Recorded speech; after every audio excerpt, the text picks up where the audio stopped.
ओम नमः शिवाय। ओम काली। तो प्रिय भगतजनों, आज मैं आपके लिए फिर से शिवानंद आश्रम ट्रस्ट हरिद्वार की तरफ से योगी आनंद आपका स्वागत करता हूं। आज मैं आपके कल्याण के लिए, आपके भले के लिए शिव जी का एक ऐसा ध्यान लेकर आया हूं जो कि इस सावन मास में आपको सुख, समृद्धि, स्वास्थ्य और ज्ञान का जो दीपक होता है वह आपके भीतर, आपके अंतर मन में जल जाएगा। इस साधना को करने से, इस साधना की शुरुआत आपको पूर्णिमा से अगले ही दिन यानी कि सावन की प्रथम तिथि से ही इसको शुरू कर देना है। इसको आपको सुबह के समय करना है। आप सुबह 5 बजे से लेकर 9 बजे तक जब भी आपको समय मिले आप इस ध्यान को कर सकते हैं। ये ध्यान लगभग 30 मिनट के आसपास रहेगा, थोड़ा बहुत ऊपर नीचे हो सकता है स्थितियों के कारण। तो इसको यदि आप पूरे सावन करेंगे तो आपके जीवन से अनेक प्रकार की जो नकारात्मक ऊर्जाएं हैं, जो बुरी शक्तियां हैं, वह निकल जाएंगी और आपके जीवन में सकारात्मकता, एक खुशी, एक आनंद का जो प्रवाह है वह आपके जीवन में होने लगेगा। परमात्मा की जो सुगंध है वह आप में उठेगी, आपको महसूस होगी। यदि आप बाबा भोलेनाथ पर विश्वास करते हैं, वो आपके इष्ट हैं, तो यह साधना आपके लिए दुर्लभ साधना साबित होने वाली है। तो अब मैं ध्यान बता देता हूँ आपको करना क्या है, क्योंकि आपको पहले विधि बता देता हूँ ताकि आप उन चीज़ों की व्यवस्थाएं कर लें। एक टेबल, छोटी टेबल हो या कोई चौकी हो, कोई पटड़ी हो, ऐसी आप उस कमरे में रखें जहाँ पर आपने ये साधना पूरे सावन करनी है। इस पटड़ी को रखने के बाद, इस चौकी को रखने के बाद, इस टेबल को रखने के बाद जो कुछ भी आपके पास अवेलेबल है तो उसके ऊपर आप भोलेनाथ बाबा की एक तस्वीर रख लीजिए। काफ़ी सुंदर तस्वीर वह होनी चाहिए। वह उनके ध्यान मगन की तस्वीर हो जिसमें वह ध्यान किए बैठे हों, ज्ञान मुद्रा लगाए। तो ऐसी तस्वीर आप इंतज़ाम कीजिए और उस पटड़ी पर रख दीजिए।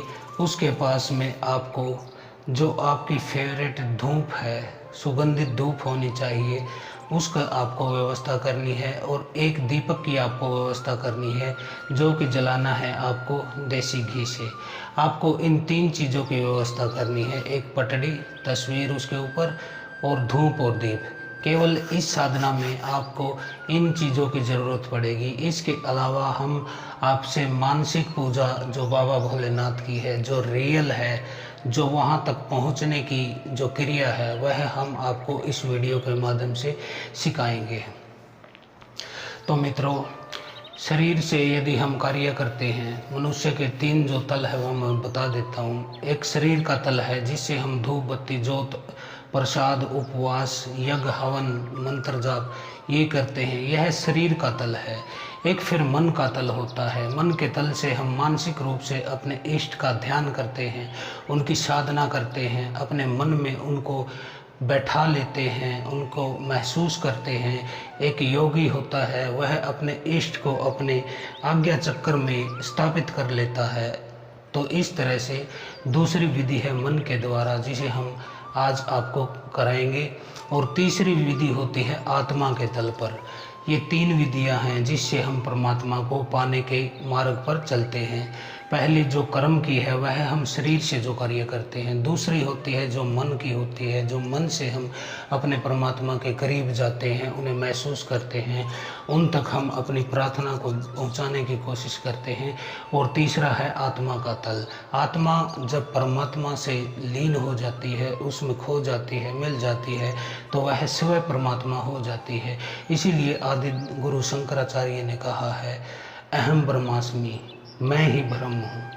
तो अनेक जो सिद्ध पुरुष हुए हैं, जो बुद्ध पुरुष हुए हैं, उन्होंने यही कहा है अंत में कि आत्मा का जो परम शिखर है वह परमात्मा है, और आत्मा का जो निचला स्तर है वह हम हैं, जो कि आत्मा बेहोश है, सोए हुए हैं, जागे नहीं हैं। इस धरती पर आने के बाद परमात्मा को पाने की हम कोशिश नहीं करते हैं। हम धन के पीछे, पद के पीछे, लोभ के पीछे, मोह अहंकार काम के पीछे, सुंदर सी स्त्रियों के पीछे हम दौड़ते रहते हैं। किसी बंगले के कोई कार के पीछे दौड़ता है, तो हम इस दौड़ में ही भटक कर रह जाते हैं। और जो प्रयास होना चाहिए था उस परमात्मा के, उस बाबा भोलेनाथ के, उस नीलकंठ महादेव, उस कैलाश के निवासी के प्रति जो हमें समर्पण का भाव कर देना था, उनके चरणों में हमें चला जाना था, वह हम नहीं कर पाए। चलिए कोई नहीं, जो जीवन पीछे चला गया, जो अतीत हो गया, जो भूतकाल है, आपने गलत विधियों से पूजा की है या सही विधियों से की है, या आपने पूजा की ही नहीं, आपका मन करता था लेकिन आप कर नहीं पाए। जो भी स्थितियाँ आपके साथ रही है, जिसके बाद आपके जीवन में कष्टों का आना चालू हुआ है, आपको बीमारियां आपके घर में आने लगी है, आमदन आपकी डॉक्टरों के पास ट्रांसफ़र होने लगी है, कमाते आप हैं और वो वैद्य हकीमों के पास जाते हैं बीमारी के तौर पर, इस तरह की क्रिया होती है। आपका काम धंधा चौपट हो जाता है, या फिर आपके शरीर से कोई नकारात्मक ऊर्जा लग जाती है। तो ये घटनाएं होती हैं जब हम उस परमात्मा से, उस पर यूनिवर्स की शक्ति से, उस प्रकृति से हम अपना जुड़ाव छोड़ देते हैं, हम भूल जाते हैं और स्वयं को समझने लगते हैं कि मैं एक अलग अस्तित्व है, जबकि हमारा कोई भी अलग अस्तित्व नहीं है। मैं तो हूँ ही नहीं। ये जो हार्ड मास का पुतला है, यह दो तत्वों से बना हुआ होता है। एक तत्व होता है पृथ्वी तत्व और दूसरा होता है जल तत्व। केवल दो तत्वों से यह शरीर बना है। इस शरीर के जाने के बाद तीन तत्व रह जाते हैं, आकाश तत्व, वायु तत्व और हमारा जो है अग्नि तत्व। ये तीन तत्व रह जाते हैं और हमारा शरीर एक ऊर्जा में, एक तरंग में बदल जाता है। हम आत्मा उसको आप कहें तो यह होता है। तो इस पर क्या गुमान करना, क्या घमंड करना, ये आज है कल राख हो जाएगा। सुंदर शरीर टिकते नहीं, न ही सुंदरता टिकती है, क्योंकि पानी ऊपर से नीचे की तरफ बहता आता है। आप जब पैदा होते हैं तो आप भरे हुए होते हैं। आप किसी बच्चे की सुंदर कांति देखिए, उसके चेहरे की चमक देखिए, उसका तेज देखिए, उसका सरलता देखिए। तो जिस समय हम जन्म लेते हैं तब हम ऐसे बच्चे होते हैं जो कि ऊर्जा से भरपूर होते हैं, लेकिन जैसे जैसे हम और बढ़ने लगते हैं, हमारी आयु बढ़ने लगती है, हमारे अंदर कामना जागने लगती हैं, लोभ जागने लगता है, उनको प्राप्ति के लिए हम यत्न करना शुरू कर देते हैं। वहाँ से हम घटना शुरू हो जाते हैं, नेगेटिविटी हमारे अंदर आने लगती है उस खाली स्थान को भरने के लिए। तो इस तरह से मानव के जीवन में यह चलता है। तो इन्हीं चीज़ों से आपको उबरने के लिए उस ईश्वरीय शक्ति, उस महादेव का जो ध्यान है वह मैं आज कराने जा रहा हूँ। अब आप उस तस्वीर के सामने दीपक जला लीजिए घी का, और धूप लगा लीजिए, सुगंधित धूप वह होनी चाहिए।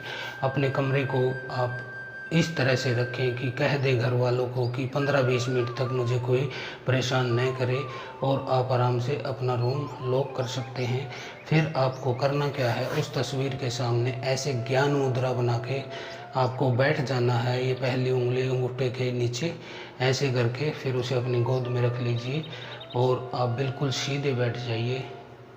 अपने शरीर को एक बार व्यवस्थित कर लीजिए ताकि बाद में आपको ज़्यादा हिलना डुलना न पड़े। अब ऐसा करने के बाद अब हम ध्यान की शुरुआत करते हैं। तो सबसे पहले हम अपने गुरु का ध्यान करते हैं कि हे गुरुदेव, आपको बार बार नमस्कार। आपके प्रताप से ही, आपके आशीर्वाद से ही मैं यह शिव साधना की शुरुआत कर रहा हूँ, जो कि मेरे जीवन में सुख, समृद्धि, स्वास्थ्य और शांति का वातावरण तैयार करेगा। तो इसके लिए आप मुझे आशीर्वाद दीजिए, मुझे आज्ञा दीजिए। और इसके बाद आप गुरु को मानसिक रूप से नमस्कार कीजिए। आपको आंखें अपनी बंद रखनी है और जब तक न कहा जाए तब तक खोलनी नहीं है, और मेरी किसी भी बात का मानसिक विश्लेषण नहीं करना है, कोई तर्क नहीं करना है, कोई विचार नहीं करना है, सिर्फ निर्देशों का पालन करना है आपको। अब आप अपने आज्ञा चक्र पर, अपने त्रिनेत्र पर अपने भ्रू मध्य में यहाँ पर अपने ध्यान को ले आइए, अपनी चेतना को ले आइए। यहाँ ध्यान करने के बाद आप अपनी कुल देवी को याद कीजिए। जो भी हैं आपकी कुल देवी, काली हैं, दुर्गा है, शीतला है, वन भौरी हैं, वन देवी हैं, विंध्यवासिनी हैं, अष्टभुजा हैं, माँ वैष्णो देवी हैं, माँ मनसा देवी हैं। जो भी आपकी कुल देवी है उसका ध्यान कीजिए, अपनी कुल देवी को नमस्कार कीजिए और उनसे कहिए कि हे कुल देवी, मैं अपने जीवन में सुख, समृद्धि, शांति और स्वास्थ्य के वास करने के लिए यह शिव साधना कर रहा हूँ। कृपा आप मुझे आज्ञा दीजिए और मेरी साधना को सफल होने का आप आशीर्वाद दीजिए। ऐसा कहकर आप अपनी कुल देवी को नमस्कार कीजिए। इसके बाद आप अपने कुल देवता का ध्यान कीजिए। जो भी आपके कुल देवता हैं, कोई वीर हैं, हनुमान जी हैं, जाहर वीर हैं, खाटू श्याम जी हैं, जो भी आपके कुल देवता हैं उनको नमस्कार कीजिए और उनसे इस शिव साधना की जो है सफलता के लिए उनसे आज्ञा लीजिए और आशीर्वाद मांगिए। इसके बाद अपने पितरों का ध्यान कीजिए। आपके पितर हैं, जो आपको 2 पितरों का ध्यान करना है। वो सफ़ेद कपड़ों में आपके मस्तक पर, आपके जो भ्रूकुटी है, भ्रू मध्य है, जो त्रिनेत्र का स्थान है, यहाँ पर आपको एक प्रकाश के रूप में वो दिखाई देंगे। उनका सफ़ेद रंग है, वो आपके पूर्वज हैं। उनसे आप नमस्कार करके इस शिव साधना के लिए आज्ञा लीजिए, उनका आशीर्वाद मांगिए और उनको फिर से नमस्कार कीजिए। इसके बाद अब आप अपने भीतर लौट आइए, अपने भीतर लौट आइए, अपनी श्वास पर ध्यान दीजिए। आपको 2-3 मिनट तक अब तेज़ गति से श्वास लेनी है, जिससे कि हमारा शरीर उस परमात्मा की, उस शंभु की, उस भोलेनाथ की जो कृपा है, जो उनकी एनर्जी है, उसको सहन करने की जो है अक्षमता हमारी थोड़ी बढ़ जाए। क्योंकि जितनी हमारी अक्षमता होती है, परमात्मा उतने ही हमारे भीतर उतरते हैं। जिसकी श्रद्धा नहीं होती, परमात्मा कभी नहीं उतरते हैं। इस बात को ध्यान में ले लेना ज़रूरी था। अब आप तेज़ श्वास लेंगे। मैं आपको श्वास लेकर दिखाता हूँ। आपको 2-3 मिनट तक ऐसे ही श्वास लेनी है।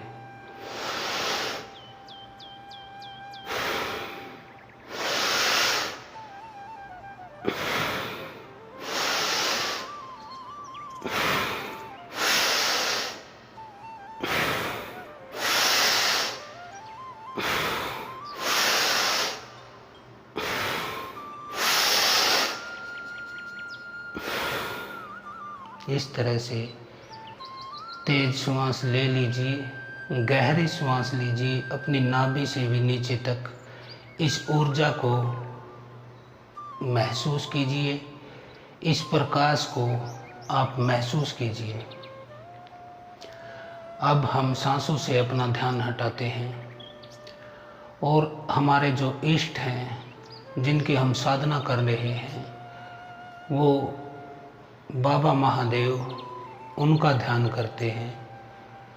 अपनी कल्पना में अपने बाबा महादेव की मूर्ति को लाइए।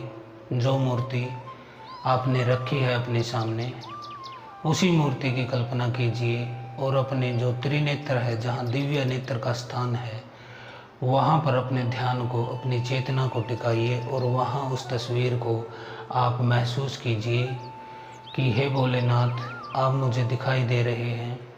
अब आपको करना क्या है? आपको मानसिक जाप करना है। ओम नमः शिवाय का, ओम नमः शिवाय का आपको मानसिक जाप करना है, जो कि बाबा भोलेनाथ की आपके तरफ से प्रार्थना के रूप में माना जाएगा। चलिए हम अब जाप शुरू करते हैं। ओम नमः शिवाय।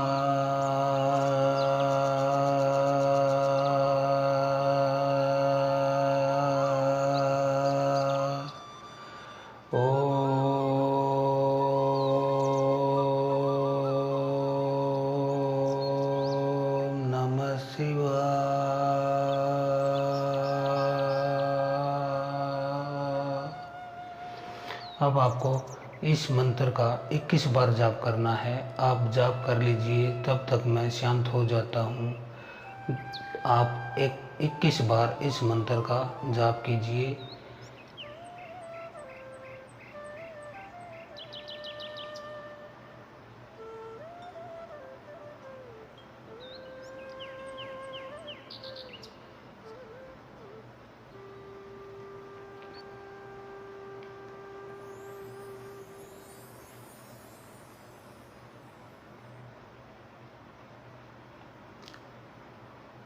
21 बार जाप करने के बाद अब आप अपने बाबा भोलेनाथ से मानसिक रूप से अपने जीवन में जो भी आपने गलतियां की हैं, जो भी त्रुटियां की हैं, जो भी आपसे अपराध भाव हो गया है, उसके लिए आप अक्षमा मांगिए कि हे बाबा महादेव, मुझसे अपने जीवन में जाने अनजाने जो भी गलतियां हुई हैं, जो भी त्रुटियां हुई हैं, जो भी मुझसे गलत कार्य हुए हैं, बुरे वचन कहे गए हैं किसी को, या शारीरिक रूप से किसी को आपने सताया है, मानसिक रूप से या फिर सामाजिक रूप से या फिर आर्थिक रूप से आपने किसी के धन के साथ कुछ गड़बड़ की है, उसका धन आपने लूट लिया है या उधार लेकर वापस नहीं दिया है, इस तरह के अनेक अपराध भाव आपके मन में होंगे।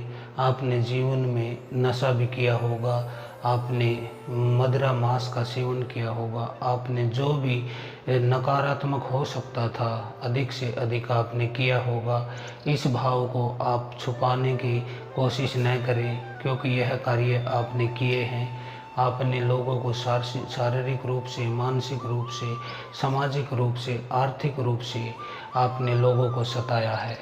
तो उस चीज़ को आप एक्सपेक्ट करें, उस चीज़ को स्वीकार करें और बाबा महादेव से प्रार्थना करें कि मेरे जीवन में जो जो मैंने पाप किए हैं उनके लिए मैं आपसे क्षमा मांगता हूँ, और आगे से मैं ऐसे नकारात्मक कार्य, बुरे कार्य न करूँ।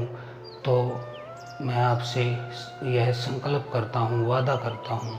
इस तरह से आप बाबा महादेव से अपनी गलतियों के लिए क्षमा मांगिए और उन्हें नमस्कार कीजिए। अब आप फिर से बाबा महादेव को, बाबा नीलकंठ को, शिव जी महाराज को, जो हमारे महाकाल हैं, उनको आप जिस भी नाम से, जैसे भी उनको श्रद्धा रखते हैं, आप उसी रूप में उनको याद कीजिए और उनसे कहिए कि जीवन में कुछ लोगों ने मेरे साथ भी बुरा किया है, गलत किया है, वाणी से, मानसिक रूप से, शारीरिक रूप से, आर्थिक रूप से, सामाजिक रूप से मेरी बदनामी की है, बुराई की है। तो ऐसे लोगों को मैं भी क्षमा करता हूँ। और आप 3 बार क्षमा क्षमा क्षमा ऐसे कहें और बाबा महादेव से हाथ जोड़कर प्रार्थना करें कि बाबा महादेव, मैंने सब लोगों को क्षमा कर दिया है। अब मेरे मन में किसी के प्रति दुर्भाव नहीं, कोई बदला लेने का ख्याल नहीं, या फिर कोई जलन, कोई ईर्ष्या नहीं है। तो ऐसे आपको अपने महादेव को नमस्कार करना है, उनके चरणों में आपको अपने सर को रख देना है।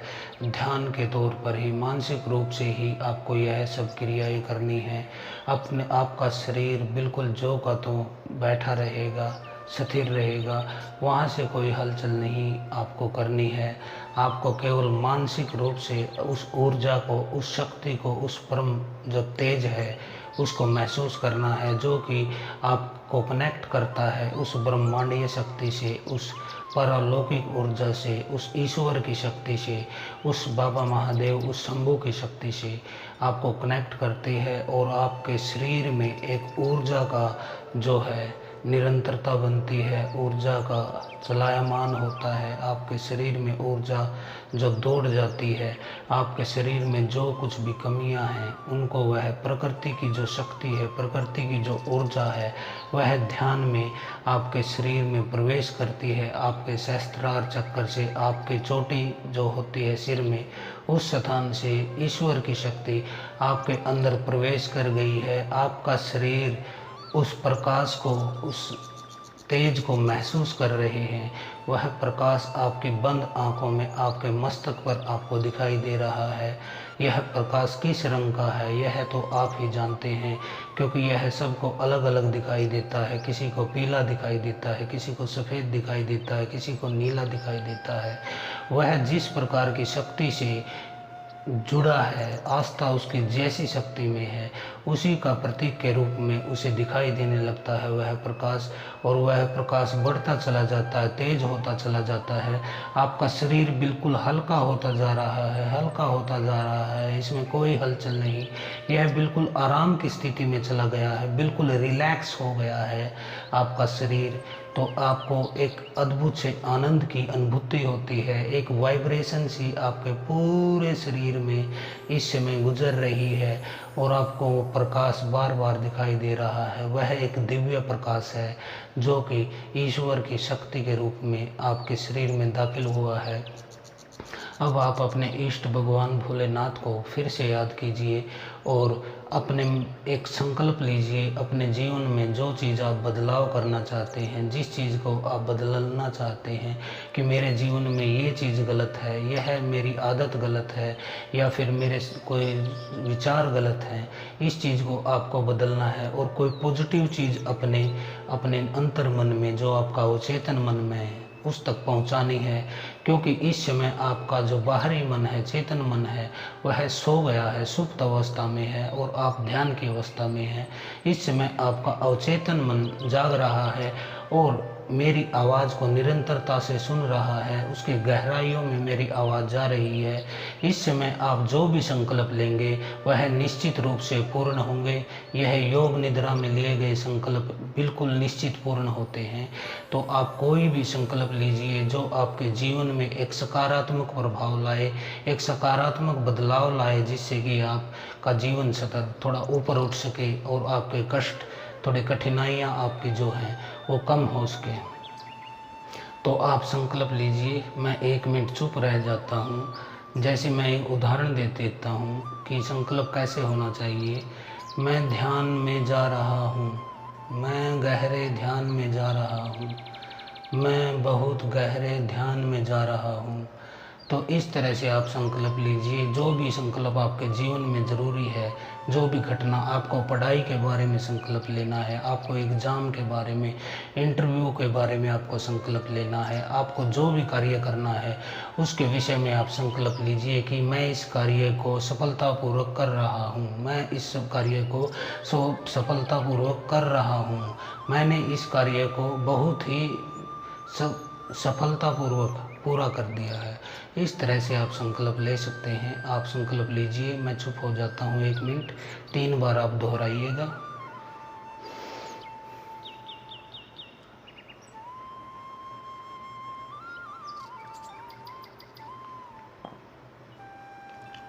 संकल्प लेने के बाद आप दोबारा अपने जो भ्रू मध्य है वहाँ पे अपने ध्यान को लाइए और अब एक संकल्प लीजिए उस बाबा भोलेनाथ के चरणों का ध्यान करके कि हे भोलेनाथ, मेरे जीवन में आप आइए, मेरे मन में आप अपना स्थान बनाइए। जो कि विचारों में डूबा रहता है, लेकिन मैं आप में अपना ध्यान लगाना चाहता हूँ। आप मेरे अंतर मन में आकर विराजिए।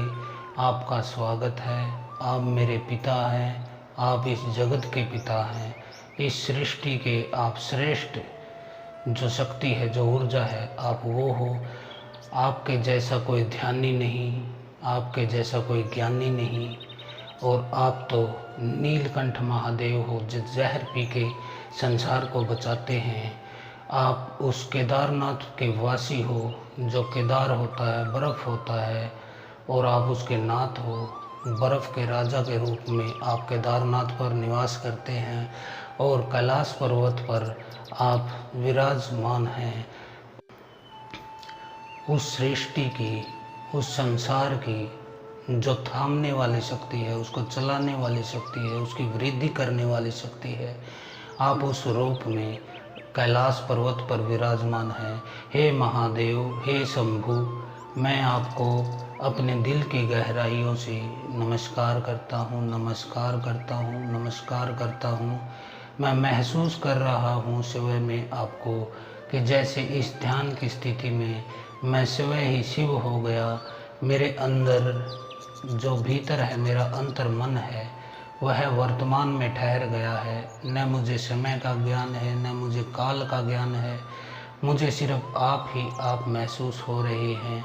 मैं तो रहा ही नहीं, मैं तो रहा ही नहीं, सिर्फ तू ही तू है।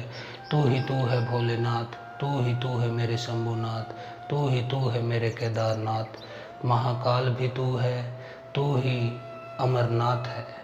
तो इस तरह से बाबा भोलेनाथ की स्तुति कीजिए। अपने मन में ही उनके प्रति ऐसी धारणा बनाइए कि जैसे आप दीपक जलाकर उनकी पूजा कर रहे हैं।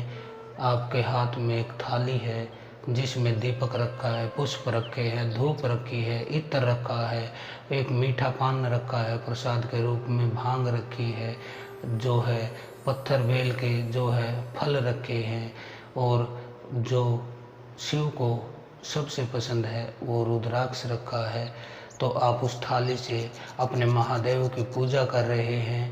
पूजा करते करते आपको उनकी तस्वीर में से एक दिव्य प्रकाश दिखाई दे रहा है। यह प्रकाश कभी सफ़ेद रूप में दिखाई देता है, कभी नीले रूप में दिखाई देता है, कभी यह पीले रूप में दिखाई देता है। इस प्रकाश का जो दिखना है वह निरंतर जारी है और आपका शरीर बिल्कुल आनंद की मुद्रा में है। अब इसको कहते हैं आनंद। यह न सुख है न दुख है, यह आनंद है। यह इन दोनों स्थितियों के पार है कि जो सुख में भी सुखी नहीं और दुख में भी दुखी नहीं, जो समभाव में रहता है, समान भाव में रहता है, जो वर्तमान में रहता है, अपने चित्त को स्वयं में स्थापित कर लेता है, उसको हम समाधि की अवस्था कहते हैं, उसको हम गहरे ध्यान की अवस्था कहते हैं। तो इस अवस्था में आपका शरीर शिव तत्व को प्राप्त कर लेता है, एकदम आप शिव हो जाते हैं। जब तक आप इस ध्यान में हैं, आपके अंदर वो ऊर्जा है, वो शक्ति है, वो शांति है, जो कि आपके जागने के बाद आपको कभी प्राप्त ही नहीं हो सकती।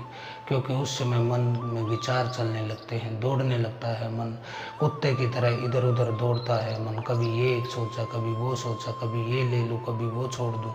इस तरह से मन आपके जीवन के साथ जो समय है, जो मनुष्य का जन्म मिला है आपको परमात्मा की प्राप्ति के लिए, इस जन्म को सिद्ध करने के लिए, सफल करने के लिए, आप उससे हटकर आपका ध्यान छोटी मोटी तुच्छ चीज़ों पर चला जाता है। सांसारिक काम है, क्रोध है, लोभ है, मद है, मोह है, इन चीज़ों में आपका मन किस तरह से उलझा पड़ा है। जिस तरह से इस जीवन में आपको मोह की स्थिति में किसी के प्रति है कि सुख कोई और देगा, वह आएगा तब सुख होगा, यह सोचता है, तो यह भी सोच लिए जो सुख देगा वह दुख भी देगा। और जो सुख दूसरे से आता है वह आपके काबू की चीज़ नहीं होती। दूसरा जब चाहे उस सुख को बंद कर सकता है, तब दुख शुरू होता है। अगर आपको सुख ही प्राप्त करना है, सुख ही रहना है, तो वह सुख आपको स्वयं से ही प्राप्त होगा। आपको सोचना होगा कि मैं स्वयं से ही सुख प्राप्त करूं, दूसरे पर निर्भर न रहूं। तब आप इस आनंद की स्थिति में आते हैं। चाहे दुनिया में कुछ होता रहे, कुछ जाता रहे, कुछ आता रहे, आप पर कोई प्रभाव नहीं पड़ता।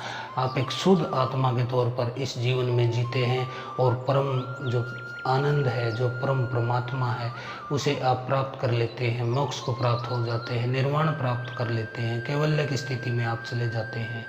तो यह तब होता है जब आप अपनी चेतना को एक जगह इकट्ठा कर ले और उसे अपने इष्ट में लगा दे, अपने भोलेनाथ में लगा दे। अपना जो भी आपका देवता है, इष्ट है, जो भी आप पूजा करते, आराधना करते, उसमें आपको लगा देना है। फिर वह प्रकाश आपके चारों तरफ से आपको प्रकाशित करेगा। आपके अंदर वो शक्ति आ जाएगी, वो ऊर्जा आ जाएगी कि जिसका आपको अनुभव होगा। आप धीरे से अपने दोनों हाथों को उठाइए और रब कीजिए थोड़ी देर।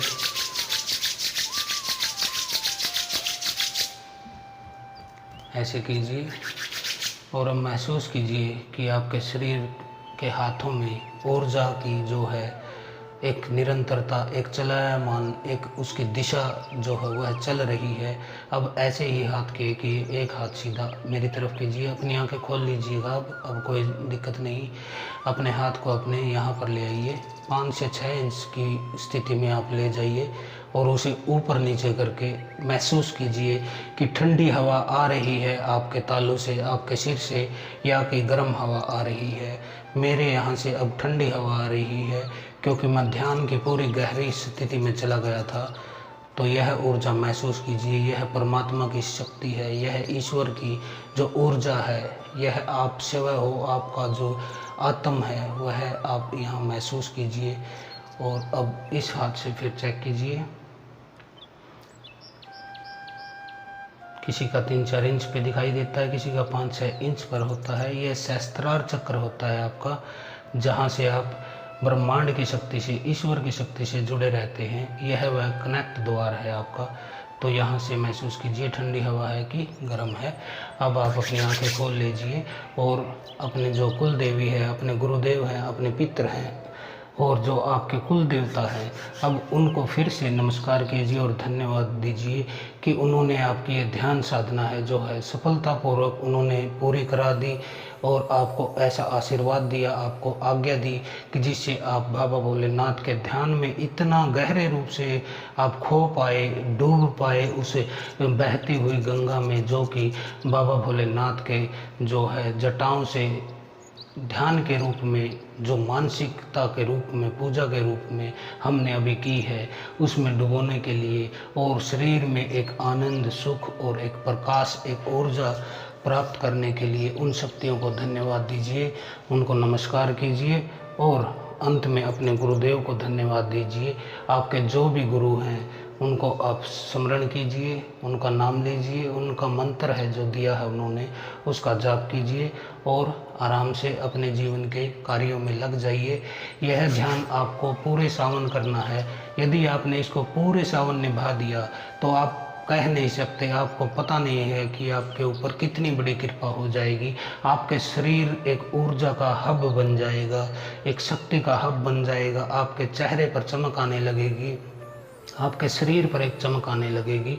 शुद्ध शक्ति जो होती हैं, सात्विक जो शक्तियाँ होती हैं, उनके संपर्क में रहने पर जैसा व्यक्ति का शरीर हो जाता है, उसके पास बैठने से भी शांति मिलती है, चाहे वह बोले न बोले। उसके अंदर से एक पॉजिटिव ऊर्जा निकलते रहनी, उसके ऑरा जो होता है वो इतना शुद्ध हो जाता है कि दूसरा व्यक्ति उसके पास बैठकर खुद को आनंदित महसूस करता है। तो यह स्थितियां आपके साथ होने लगेंगी।